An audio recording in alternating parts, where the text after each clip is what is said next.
my wife came to me the one day and said, I think I found you a nice job. Here's this ad in the paper, you should apply. And I applied for what they call the business consultant for the Small Business Development Center, the SBDC. She said, this would be perfect. This is all the things that you have done and what you've liked to do. And it was. It's been a great thing. It's given me an opportunity to use my engineering abilities, which I had, but it also allowed me to use my marketing skills that I had learned over the years. And here I could be helping maybe somebody starting another business that is going to grow and really employ quite a few people. And you know, one of the things I'm most proud of is that I've actually had a number of these businesses now that have started. They've been in existence. Some of them have been in existence for over 17 years now. And they're actually going strong, and they've got 40, 50 people working for them. And that's a good feeling. And I feel like I've contributed to that. And I think that's what we all want. I think we all want to feel good about what we've done. So SBDC, Small Business Development Center, is a combination that's been put together by the University of Maryland and the Small Business Administration. We actually get funding from both parties to try to get business consultants out there that we would then be able to meet with individuals that are thinking of starting a business or have already started it and they need some help, or maybe they need some financing. We've been, I think, very fortunate here on the shore, and particularly in Dorchester County. We've been very fortunate that our local banks have been exceptional. They have understood that there's a different mentality, that when you want to start your own business, you have to do things differently. And you've got to take some risk. And these local banks have been willing to take the risks with these people. And they've been right next to them, going and walking with them and going down this path. And it's been wonderful. I think one of my real specialties is I have this, I think I've been very fortunate to be able to get people set up with a business plan and enough information in that business plan that we can get them to somebody that would be willing to finance them. It all comes down to that capital. You've got to find somebody that's going to say, hey, you know what, I'm going to make an investment in you. Because when they first meet you, it's not the business. It's making the investment in the individual. And that's something that again, I feel that makes a little bit of a difference. One of the first questions I almost always get, are there any grants?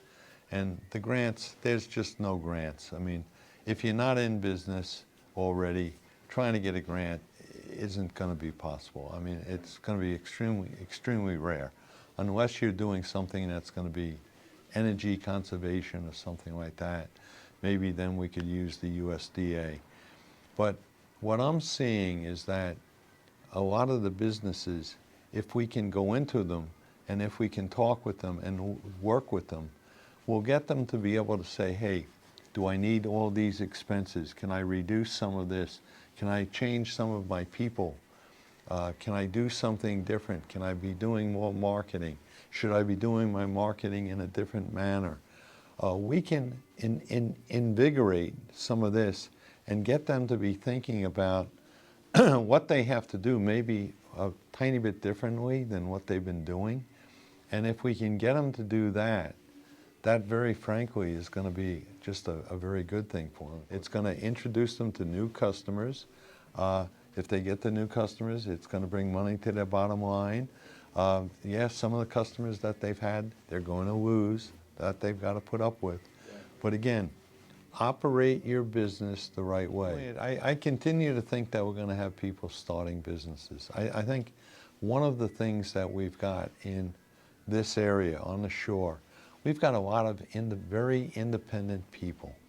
They like to work for themselves. They don't like to work for somebody else. And I think that's always going to be one of the things that's going to be really strong, bringing them into this. then I look and I see, okay, what's happening now? For the first time in over 20 years, maybe 30 years now, what do we see happening in Cambridge? And I see we've got a new freestanding medical facility going up. We've changed Cambridge Marketplace. We've got the building that was over by the Walmart, that's being redone. We've got up in Easton, we got St. Peter and Paul School going up. But then I see the next really huge project, and that's the Dorchester General Hospital building. When that comes down, what do we do with that property? Yeah. And what is that going to do from a building and construction standpoint, providing jobs? Yeah. And I just see that when I look at that, I think, gee, if the freestanding medical facility in that area was, let's say, 70 million, and you've got something that's over by Walmart, that's another 10 to 12 million minimum. You've got St. Peter and Paul going up, that's another good percentage. But what I think is going to happen when you've got the hospital coming down and new businesses going there, I think you've got 200 to 300 million easily going in. These should all be jobs or money that's going to go to people that have businesses here in Dorchester County. Optimistic? Mm-hmm. Very optimistic. I think Cambridge isn't that big that it's going to be a city. It's big enough to have the amenities that I think people would like to have, and it's going to be close enough to the majority of them. 20, 25-minute drive, and they can be in Cambridge. That's a positive. And I just see Cambridge as being a positive. And they get WHCP. Absolutely, they got WHCP, which we all listen to. At least I do it every morning, so.